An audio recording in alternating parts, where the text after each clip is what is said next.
Atas nama Bapa dan Putra dan Roh Kudus, amin. Shalom Aleichem bersama Amesia.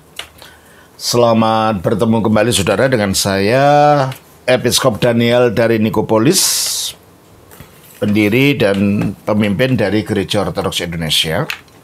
Kita akan melanjutkan acara kita dengan menjawab pertanyaan-pertanyaan yang saudara sudah kirim. Tapi sebelumnya saya ingin menawarkan kembali apa yang beberapa kali sudah saya tawarkan, yaitu mengenai buku terbaru, yaitu ini buku sangat penting. Saya himbau saudara untuk mempunyai buku ini. Ini adalah Katekismus Gereja Ortodoks. Ini berisi tanya jawab yang merupakan rincian daripada butir-butir dari pengakuan iman Nikea. Jadi ini mulai dari penciptaan, mengenai alam gaib, mengenai Kristus, mengenai keselamatan, mengenai sakramen, mengenai masa antara kematian dan kedatangan yang kedua, mengenai akhir zaman, semuanya ada di sini. Mari saya beri contoh saja ini. Pertanyaan 192. Apakah ajaran perjanjian baru tentang keilahian Yesus Kristus? Jawaban, kita membedakan kesaksian perjanjian baru tentang keilahian Tuhan Yesus dan Juru Selamat kita, Putra Allah, menjadi 3 kategori. 1. Berbagai kesaksian dari Injil Sinoptik. 2. Berbagai kesaksian dari Yohanes Sang Rasul, Penginjil, dan Teolog. Dan 3. Berbagai kesaksian dari para Rasul Kudus lainnya. Dalam Injil Sinoptik, kesaksian Allah Sang Bapa pertama kali muncul ketika pembaptisan Kristus oleh Yohanes Sang Perintis dan Pembaptis, yang menurutnya Tuhan Yesus adalah anak yang kekasih, dan seterusnya. Itu contoh ya. Jadi saudara akan belajar secara detail ajaran iman Kristen, sehingga saudara bisa mempertahankan iman saudara ketika orang mempertanyakan iman kepada saudara. Ya, saya mohon saudara untuk terutama ya para pimpinan komunitas Ortodoks, para romo, para diaken, dan umat untuk belajar lebih jauh dari mengenai iman itu. Dan ini juga bukan hanya untuk orang Ortodoks saja, semua saudara siapa saja yang tertarik ingin mengetahui ajaran Rasuliah secara detail, saudara bisa beli ini. Oke? Bisa untuk membelinya tanyakan kepada Ibu Theodora yang nomor anunya ada di bawah ini. Nomor HP-nya ada di bawah ini, ya. Juga yang kedua, untuk di samping mengetahui iman itu secara intelektual, mengetahuinya, juga untuk mempraktekkan kehidupan iman itu. Ini buku saya tulis sendiri. Ini adalah buku tentang kitab sembahyang dan doa-doa umat Kristen Ortodoks. Di sini semua hal yang menyangkut peribadatan saya jelaskan, yang dasarnya dari Alkitab dan praktek gereja. Ya. Terus, dan kalau saudara ingin tahu asal-usul gereja Ortodoks dari zaman para rasul, ini sejarahnya. Di sini garis waktu sejarah gereja timur. Jadi saudara akan melihat sejarah gereja mulai dari awal abad pertama. Nah, di sini dalam buku ini dijelaskan tahun berapa itu. Di sini disebutkan tahunnya. Siapa yang menjadi raja, apa yang terjadi dalam sejarah gereja, apa yang terjadi dalam sejarah umum, dan seterusnya. Sehingga dengan demikian saudara melihat paralelnya, ya. Ini dimulainya sih bukan hanya mulai dari abad pertama, ini dimulainya sejak tahun 5600 sebelum Masehi.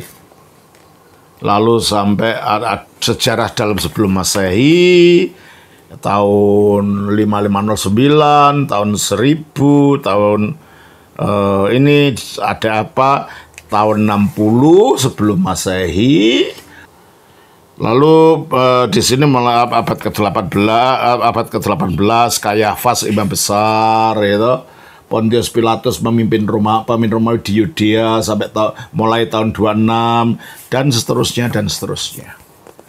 Jadi saudara kalau membaca ini, saudara bisa mengetahui sejarah gereja Ortodoks mulai dari abad pertama, seterusnya tanpa berubah sejarahnya sampai sekarang. Ini saudara perlu membaca buku ini, ya. Baik, kita akan melanjutkan acara kita menjawab pertanyaan dari saudara yang saudara telah kirim. Kali ini pertanyaan berasal dari saudara Esea dari kota Mojosari di Mojokerto, Jawa Timur. Tolong dibacakan pertanyaannya. Shalom Romo, apakah ada video yang membahas jiwa janin yang meninggal di dalam kandungan? Contohnya, janin saya 5 bulan 2 minggu meninggal di kandungan. Sebelumnya saya mimpi saat hamil duduk di bangku area yang luas, sepertinya tidak di dunia ini. Tiba-tiba ada laki-laki tembak kena leher, tapi saya nggak mati. Lalu ditembak lagi, kena dada kiri, saya nggak mati. Lalu ditembak lagi, kena perut kiri, darah keluar. Ini tahun 2004. Sebelumnya ex-suami saya waktu itu bermasalah dengan teman kerja. Baik, terima kasih.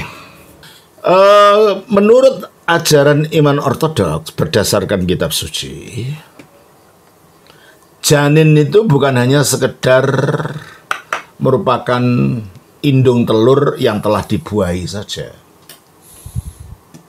Janin itu sudah memiliki hakikat manusia utuh. Dasarnya apa? Dasarnya ketika malaikat Gabriel memberitahukan kepada Bunda Maria bahwa dia akan mengandung. Coba kita baca ayat yang ke-26 dari Lukas 1. Dalam bulan yang ke-6, Allah menyuruh malaikat Gabriel pergi ke sebuah kota di Galilea bernama Nazaret kepada seorang perawan yang bertunangan dengan seorang bernama Yusuf dari keluarga Daud. Nama perawan itu Maria. Ketika malaikat itu masuk ke rumah Maria, ia berkata, "Salam hai engkau yang dikaruniai, Tuhan menyertai engkau." Maria terkejut mendengar perkataan itu, lalu bertanya di dalam hatinya, "Apakah arti salam itu?" Kata malaikat itu kepadanya, "Jangan takut, hai Maria, sebab engkau beroleh kasih karunia di hadapan Allah. Sesungguhnya engkau akan mengandung dan akan melahirkan seorang anak laki-laki, dan hendaklah engkau menamai dia Yesus. Ia akan menjadi besar dan akan disebut anak Allah yang maha tinggi. Dan Tuhan Allah akan mengaruniakan kepadanya tahta Daud, bapa leluhurnya. Dan ia akan menjadi raja atas kaum keturunan Yakub sampai selama-lamanya, dan kerajaannya tidak akan berkesudahan." Kata Maria kepada malaikat itu, "Bagaimana hal itu mungkin terjadi karena aku belum bersuami?" Jawab malaikat itu kepadanya, "Roh Kudus akan turun atasmu, dan kuasa Allah yang maha tinggi akan menaungi engkau. Sebab itu anak yang akan kau lahirkan itu akan disebut kudus, anak Allah. Dan sesungguhnya Elisabet, sanakmu itu, ia pun sedang mengandung seorang anak laki-laki pada hari tuanya. Dan inilah bulan yang ke-6 bagi dia yang disebut mandul itu. Sebab bagi Allah tidak ada yang mustahil." Kata Maria, "Sesungguhnya aku ini adalah hamba Tuhan, jadilah padaku menurut perkataanmu itu." Lalu malaikat itu meninggalkan dia. Jadi dalam apa yang tertulis dari Lukas 1 ini, kita melihat bahwa malaikat datang kepada seorang perawan, yaitu perawan Maria. Dan mereka belum menikah ya, sudah bertunangan tapi belum menikah. Lalu dia diberitahu dalam ayat 31, engkau akan mengandung dan akan melahirkan seorang anak laki-laki, dan hendaklah engkau menamai dia Yesus. Karena Maria dan Yusuf belum pernah saling bersentuhan dan mereka belum menikah, maka Maria menanyakan, bagaimana hal itu mungkin terjadi? Dan pertanyaan yang lebih aneh lagi, karena aku belum bersuami, itu terjemahan yang diperhalus. Sebenarnya kalau kita lihat dalam bahasa aslinya, bunyinya begini. Ipen de Mariam proston angelon. Berkatalah Mariam kepada malaikat itu, Pos estintuto. Bagaimana hal itu terjadi? Epi karena Andra u Ginosko. Aku belum mengenal pria. Atau bukan belum di sini. Aku tidak mengenal pria. Adalah suatu pertanyaan yang aneh. Kalau memang Maria mau tunangan, dan pasti kalau dia tunangan nantinya akan nikah. Dan pasti kalau dia nikah, dia akan disentuh oleh laki-laki. Tapi ketika diberitahu oleh malaikat, dan kalau dia disentuh laki-laki, kemungkinan hamil. Tetapi kita diberitahu oleh malaikat bahwa dia akan hamil. Dia mengatakan, aku tidak mengenal pria. Dan ini jawaban yang aneh. Iya, kamu tidak mengenal pria sekarang, tapi nanti kan mengenal pria kalau kamu menikah. Dari jawaban inilah, sejak zaman purba, gereja mempunyai tradisi bahwa ketika Maria ditunangkan dengan Yusuf, itu hanya sebagai suatu cara supaya Maria itu dilindungi oleh seseorang, karena waktu itu bapaknya, yaitu Bapak Suci Yoachim, dan ibunya, Ibu Suci Hana, itu sudah meninggal. Dan dia tidak punya saudara yang lain. Sehingga dia perlu ada yang melindungi. Dan menurut tradisi akhirnya, waktu itu dia dipelihara oleh Imam Zakaria, ayahnya Yohanes Pembaptis. Akhirnya diadakan sayembara bahwa para jejaka yang menginginkan Maria, yang waktu itu kira-kira umurnya baru 15 tahun, untuk menyerahkan tongkatnya masing-masing. Dan memohon kepada Tuhan supaya mukjizat terjadi.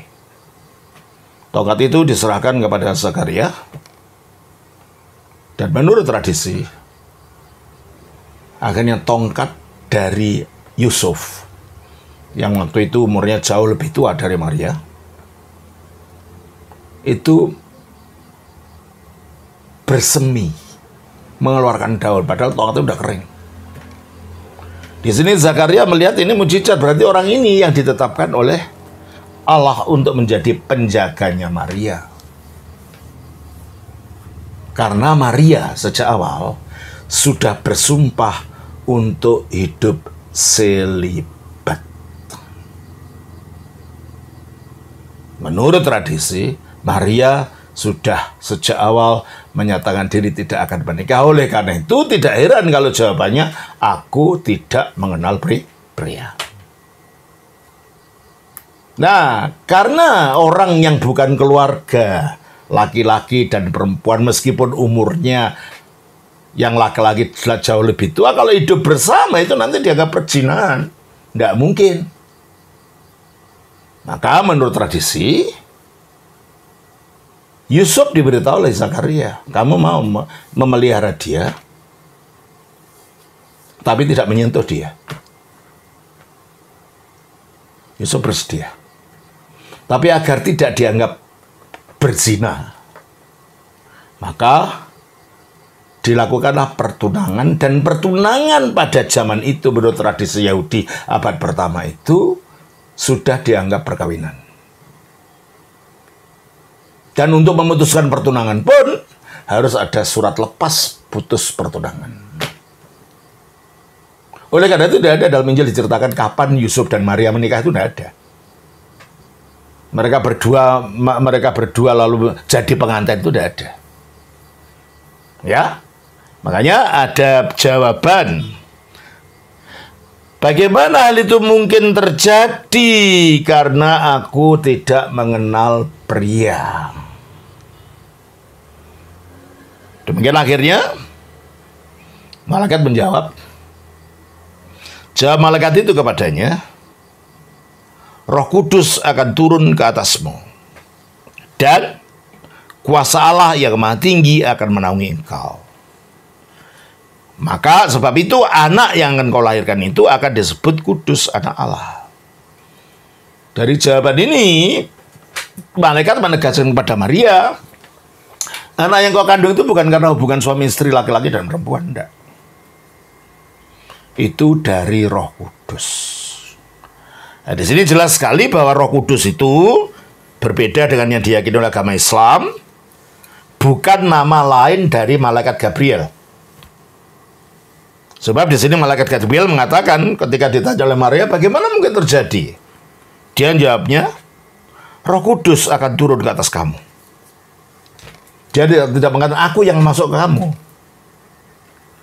Kalau bayi yang ada di dalam janinnya Maria itu berasal dari malaikat Gabriel, yang dalam agama Islam, maka malaikat Gabriel itu diidentikan namanya dengan Roh Kudus. Tentunya Roh Kudus akan mengatakan, aku yang akan masuk ke kamu. Tapi enggak. Roh Kudus akan turun atasmu. Dan Roh Kudus itu siapa sih?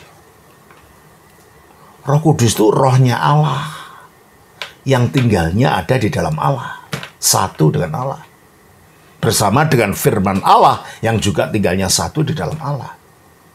Coba kita baca di dalam 1 Korintus pasal 2 ayat 10 dan 11.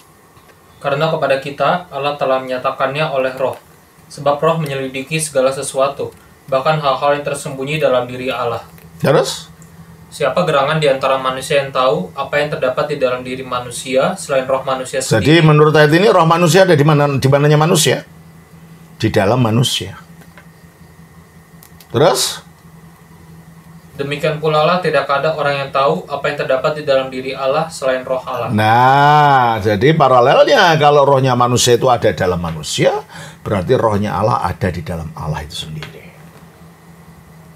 Dan melalui rohnya ini yang disebut Roh Kudus, Allah memberikan kehidupan, menciptakan kehidupan oleh firman-Nya dan diberikan hidupnya oleh roh ini. Kita baca dari Ayub pasal 33 ayat 4. Roh Allah telah membuat aku. Dan kata Ayub, roh Allah telah membuat aku. Terus? Dan nafas yang maha kuasa membuat aku hidup. Nah, nafas yang maha kuasa membuat aku hidup. Ini adalah bentuk puisi paralelisme. Kebenaran yang sama diucapkan dengan dua kali perumpamaan. Roh Allah ternyata adalah nafasnya Allah. Tinggalnya di dalam Allah sejak kekal. Dan melalui rohnya atau melalui nafasnya ini Allah memberikan kehidupan. Berarti kalau begitu menurut Alkitab, malaikat Gabriel itu bukan Roh Kudus. Roh Kudus itu adalah rohnya Allah yang kekal, yang ada di dalam Allah, yang melaluinya Allah menciptakan alam semesta. Dengan firman-Nya dia mewujudkan apa yang tidak ada. Dengan rohnya dia memberikan kehidupan pada apa yang diwujudkan tadi. Coba kita baca di dalam Mazmur pasal yang ke 33 ayat yang ke-6. Oleh firman Tuhan langit telah dijadikan. Nah, jadi langit telah dijadikan oleh firman Tuhan. Sebagaimana yang dikatakan dalam Yohanes 1 ayat 1 sampai 3. Pada mulanya adalah firman. Pada mulanya adalah firman. Ayat 3. Segala sesuatu dijadikan oleh Dia. Segala sesuatu dijadikan oleh Dia. Jadi alam semesta ini diciptakan oleh Allah melalui firman-Nya. Kembali kepada Mazmur 33 ayat yang ke-6 tadi. Oleh firman Tuhan langit telah dijadikan. Oleh nafas dari mulutnya segala. Nah, kita tahu nafas Allah adalah rohnya Allah. Berarti Allah menciptakan dunia melalui firman-Nya. Lalu apa yang diciptakan melalui firman itu dihembusi kehidupan oleh roh Allah. Jadi oleh karena itu Bapak Suci Irenaeus, anak rohaninya Rasul Yohanes, mengatakan Allah menciptakan dunia dengan dua tangannya, yaitu firman-Nya dan rohnya. Digambarkan sebagai dua tangannya, firman-Nya dan rohnya. Nah, kalau begitu bedanya apa? Bedanya penciptaan kemanusiaan Yesus di dalam perut Bunda Maria dengan penciptaan manusia apa? Kalau dua-duanya dari Roh Kudus. Bedanya gini. Kalau dalam hal manusia biasa, ketika terjadi pertemuan antara sperma laki-laki dan indung telur wanita dalam hubungan suami istri, ketika sperma itu membuai telur, di situ Allah memberikan kehidupan melalui rohnya. Itu. Sehingga janin itu mempunyai kehidupan. Beda dengan Yesus. tanpa campur tangan sperma, tanpa campur tangan laki-laki, roh itu langsung menciptakan indung telur, ovum yang dalam diri Maria menjadi janin. Jadi kalau dalam hal Yesus, langsung roh ini menjadikan indung telur itu menjadi buah dari rahimnya Maria. Coba kita baca di dalam Lukas 1 ayat yang ke-42.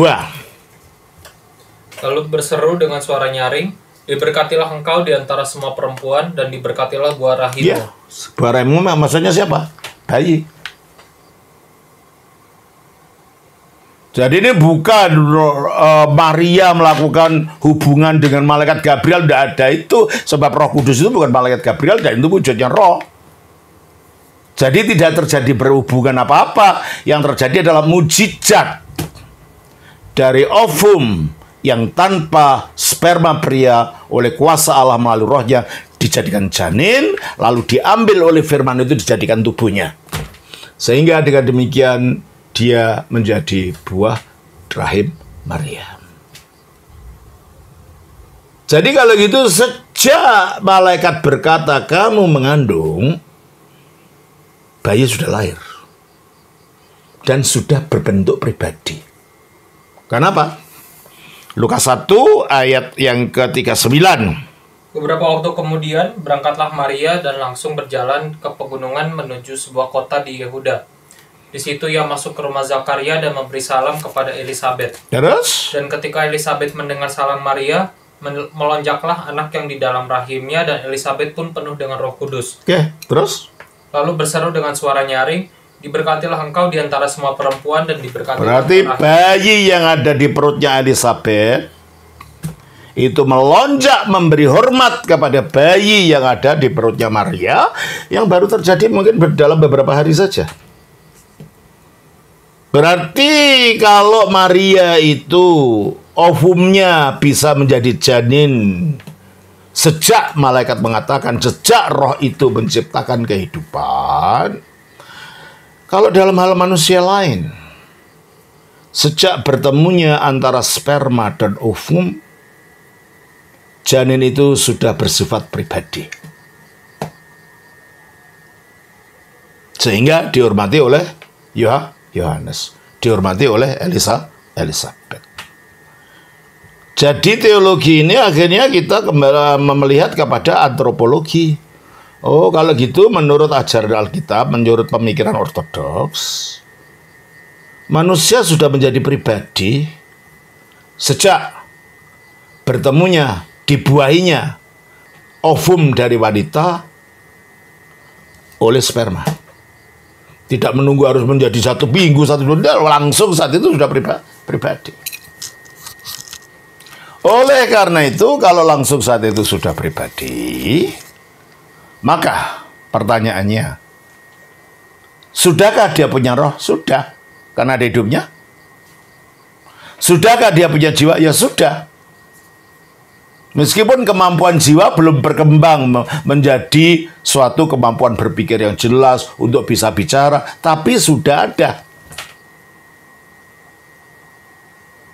Nah, kalau janin ini sudah pribadi dan sudah punya jiwa, pada waktu janin ini mati, keguguran di dalam, kemana janin itu? Kalau dalam gereja barat, mereka percaya adanya limbo. Limbo itu tempat yang bukan surga, bukan neraka, yang ditempatkan bagi anak bayi. Dalam gereja timur kita tidak punya keyakinan seperti itu. Sebab pemahaman tentang dosa asal dalam gereja barat dan dosa nenek moyang dalam gereja timur, pemahamannya berbeda. Dalam gereja barat, ketika Adam jatuh ke dalam dosa, anak-anaknya mewarisi dosa itu melalui jinnya Abraham. Adam, dosanya Adam itu ditanggung oleh anak cucunya. Gereja Timur tidak percaya begitu. Alasannya salah satunya adalah di dalam Mazmur 51 ayat 5 dan 6. Terhadap engkau sajalah aku telah berdosa dan melakukan apa yang kau anggap jahat, supaya ternyata engkau adil dalam putusanmu, bersih dalam penghukumanmu.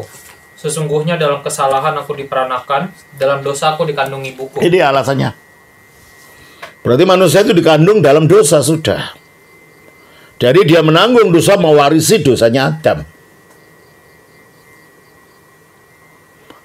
Dia mendapatkan dosa asal dari Adam ini. Tapi ingat, Mazmur itu yang bicara Daud. Daud itu orang Yahudi. Dan orang Yahudi itu tidak punya keyakinan tentang adanya dosa asal. Pasti yang dimaksud oleh Daud bukan itu. Jadi kalau dalam kacamata Gereja Timur, ketika Daud mengatakan dalam kandungan aku, apa tadi katanya ayat 6 itu? Ayat 7, sesungguhnya dalam kesalahan aku diperanakan. Ya, dalam kesalahan aku diperanakan, bukan bayinya itu yang salah. Dia diperanakan, dia dikandungnya dan ibunya dalam keadaan orang tuanya sudah bersalah. Masyarakat sekitarnya sudah bersalah. Dalam lingkungan itu dia dilahirkan, tapi bukan dia sendiri yang salah. Salah dari mana? Anak kecil kok bisa salah? Belum bisa berbuat ini dan itu. Terus? Dalam dosa aku dikandung. Nah itu. Sehingga dalam keyakinan Barat seperti itu, karena adanya dosa asal, orang lahir ya memang sudah berdosa. Untuk menghilangkan dosa harus dibaptis gitu. Menghilangkan dosa asal itu. Kita Gereja Timur tidak percaya begitu. Kenapa? Kita baca di dalam Yehezkiel pasalnya 18 ayat 20. Orang yang berbuat dosa itu yang harus mati. Anak tidak akan turut menanggung kesalahan ayahnya. Ya, kalau kesalahan ayahnya saja tidak ditanggung, masa kesalahannya nenek moyangnya dia tidak kenal menanggung. Tidak ada yang menanggung kesalahannya Adam, ya Adam sendiri. Makanya dosanya Adam itu bukan dikatakan dosa asal, tapi dosa nenek moyang yang berdosa. Kita baca Galatia 6 ayat 5. Sebab tiap-tiap orang akan memikul tanggungannya sendiri. Ya, tiap-tiap orang akan memikul tanggungannya sendiri. Maka Gereja Timur tidak menerima ajaran bahwa bayi lahir itu sudah menanggung dosanya Adam. Dosanya Adam ya ditanggung oleh Adam sendiri. Lalu apa kaitannya dengan kalau tadi ada dosa asal, yang itu kan merupakan istilah dari Gereja Barat.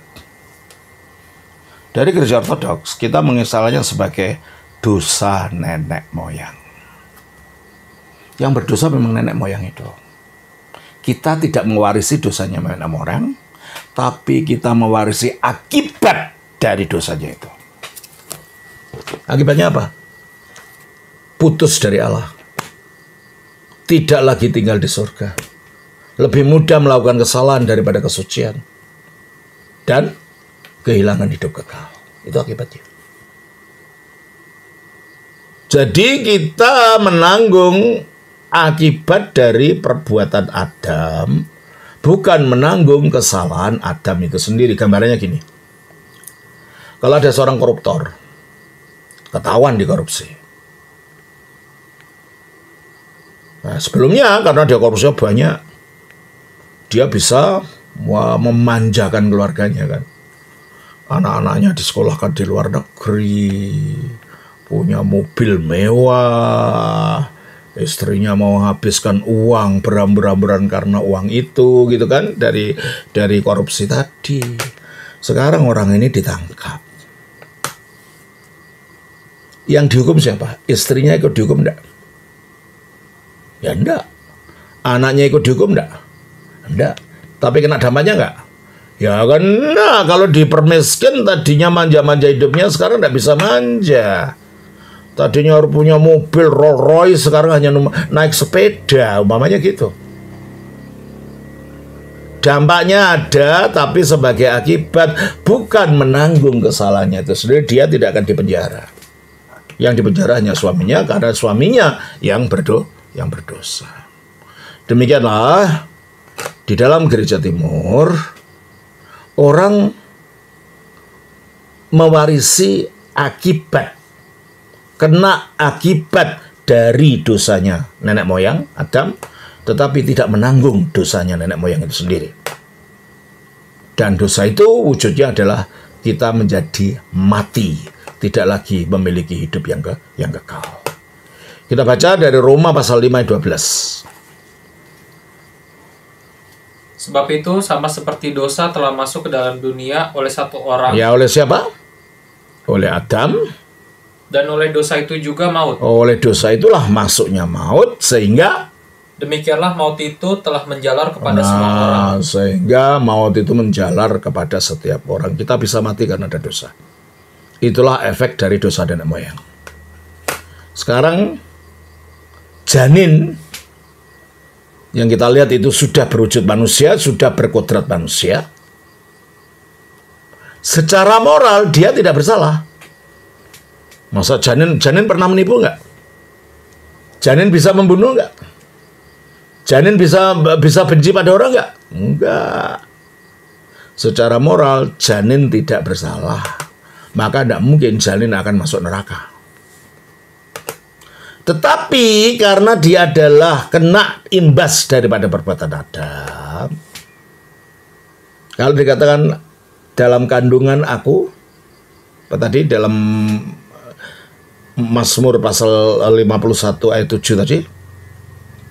Sesungguhnya dalam kesalahan aku diperanakan, dalam dosa aku dikandung ibuku. Ibu yang telah berdosa, dan aku kena dampak dari dosa yang dilakukan nenek moyang itu, yang juga dialami ibu. Dalam hal aku juga bisa mati biarpun aku bayi. Nah, kalau bayi itu mati akibat daripada dampak kesalahan Adam, tapi secara moral bayi itu tidak mempunyai kesalahan, maka sungguh tidak masuk akal kalau bayi lahir disiksa di neraka. Sudah kehilangan tubuhnya itu saja sudah bukti dari bahwa dia dikuasai oleh dosa. Sudah mati waktu bayi itu saja sudah bukti bahwa dia kehilangan dosa itu. Oleh karena itu dalam gereja timur kita tidak ada doktrin limbo. Bayi ini tidak akan mengalami kepenuhan kemuliaan dari orang yang ditebus dan diselamatkan. Tetapi bayi ini juga tidak akan mengalami siksa neraka. Bayi ini akan mengalami rahmat umum dari akibat karya Kristus, yang karena bukan kesalahannya sendiri, dia tidak bisa beriman kan? Bayi mati di dalam janin, gimana dia beriman? Dan Kristus mengatakan di dalam Matius pasal yang ke-18, ayatnya yang ke-1 sampai dengan 3. Pada waktu itu datanglah murid-murid itu kepada Yesus dan bertanya, "Siapakah yang terbesar dalam kerajaan sorga?" Maka Yesus memanggil seorang anak kecil dan menempatkannya di tengah-tengah mereka. Lalu berkata, "Aku berkata kepadamu, sesungguhnya jika kamu tidak bertobat dan menjadi seperti anak kecil ini, kamu tidak akan masuk ke dalam kerajaan surga." Terus? Sedangkan barang siapa merendahkan diri dan menjadi seperti anak kecil ini, dialah yang terbesar dalam kerajaan surga. Berarti kerajaan surga dijanjikan pada anak kecil. Nah, kalau kerajaan surga diberikan pada anak kecil, kenapa? Ya, mereka secara moral belum berdosa. Nah, tapi kan ada mereka dosa nenek moyang. Iya, tapi di cover dengan rahmat umum akibat penebusan Kristus. 1 Yohanes 2 ayat 1. "Anak-anakku, hal-hal ini kutuliskan kepada kamu, supaya kamu jangan berbuat dosa. Namun jika seorang berbuat dosa, kita mempunyai seorang pengantara pada Bapa, yaitu Yesus Kristus yang adil. Terus? Dan ia adalah pendamaian untuk segala dosa kita. Terus? Dan bukan untuk dosa kita saja. Bukan untuk dosa kita saja. Tapi juga untuk dosa seluruh dunia." Untuk seluruh dunia. Jadi ada rahmat umum dari karya penebusan Kristus ini yang bisa diterapkan pada orang-orang yang karena bukan kesalahannya sendiri, dia tidak bisa percaya pada Kristus. Dan dia hidup di dalam kebenaran seperti bayi tanpa salah itu. Nah, bayi seperti itu akan di-cover oleh rahmat penebusan umum kepada segenap manusia ini. Sehingga masuk surga dalam pengertian ikut ambil bagian dalam kodrat ilahi seperti kita yang akan ditentukan itu nanti kalau kita percaya dan dibaptiskan dan bertumbuh dalam kesucian. Juga tidak. Tapi disiksa juga tidak. Disiksa juga tidak. Dia akan ditempatkan pada tempat bahagia, tapi bukan kemuliaan sempurna seperti yang diberikan kepada orang-orang kudus. Jadi demikianlah keadaan janin itu nanti kalau mati. Dan ibu-ibu mungkin akan bertemu dengan mereka nanti. Dan di alam sana orang itu tidak usah kenalan, aku anakmu, enggak, langsung. Contohnya pada dalam Lukas pasal yang ke-16. Lukas 16 ayatnya yang ke-21. Dan ingin menghilangkan laparnya. Mulai 20.